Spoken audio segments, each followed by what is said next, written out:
saya Elisa Aziza dari kelas 10 AKL. Jadi di sini saya akan mengerjakan tugas bahasa Indonesia yang dimana saya akan menceritakan satu tokoh panutan yang saya pilih sendiri yang layak dijadikan teks biografi. Jadi simak videonya. Jadi tokoh yang akan saya bahas kali ini adalah B.J. Habibie. Siapa sih yang akan B.J. Habibie?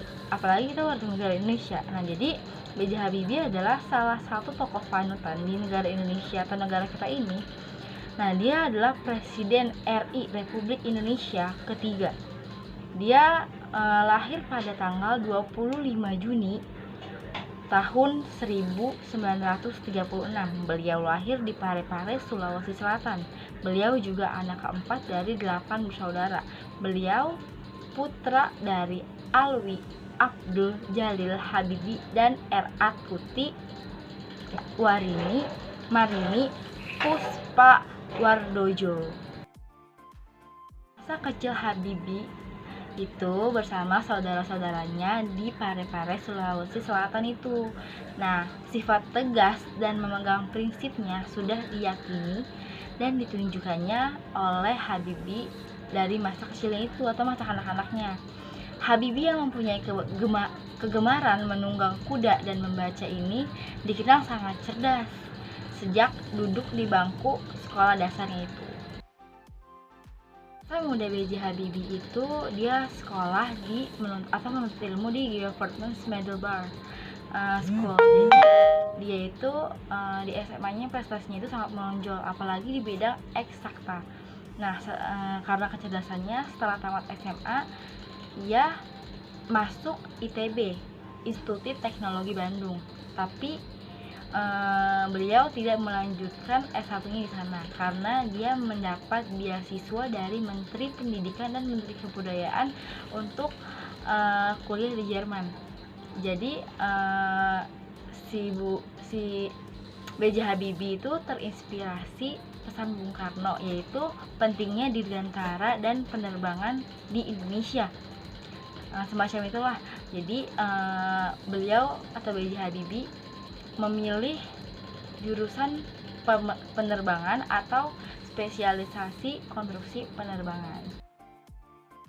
Kesulitan atau permasalahan yang dihadapi B.J. Habibie yaitu ketika B.J. Habibie menjadi yatim karena kematian bapaknya pada tanggal 3 September 1950 karena serangan jantung bapaknya meninggal. Nah, setelah bapaknya meninggal, ibunya menjual rumah serta kendaraannya. Lalu kemudian mereka pindah ke Bandung bersama anak-anaknya. Lalu ibunya membanting tulang dan membiayai anak-anaknya. Dilakukan tokoh atau B.J. Habibie untuk memecahkan masalah itu, yaitu B.J. Habibie demi ibunya yang telah bersusah payah membiayai hidup dan pendidikannya. Habibie belajar dengan bersungguh-sungguh dan tekadnya harus menjadi orang sukses.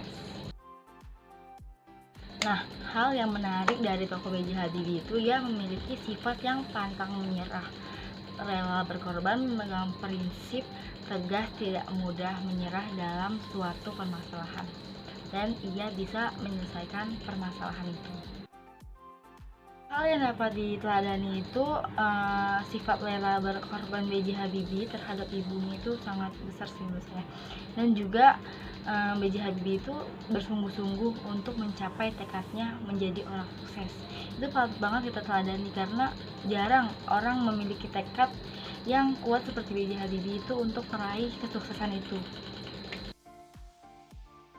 Jadi karya atau prestasi yang telah dihasilkan B.J. Habibie, yang pertama itu pada tahun 1960 B.J. Habibie mendapat gelar diploma ing dari Technische School Jerman. Nah, di situ dia mendapat cum laude atau sempurna dengan nilai rata-rata 9,5. Nah, yang kedua pada tahun 1965 B.J. Habibie mendapat gelar DR ingeniur dengan penilaian summa cum laude atau sangat sempurna. Nah, dengan nilai rata-rata 10 dari susah nih, agak susah, Technische Hochschule di Fakultas für Maschinenwesen Aachen.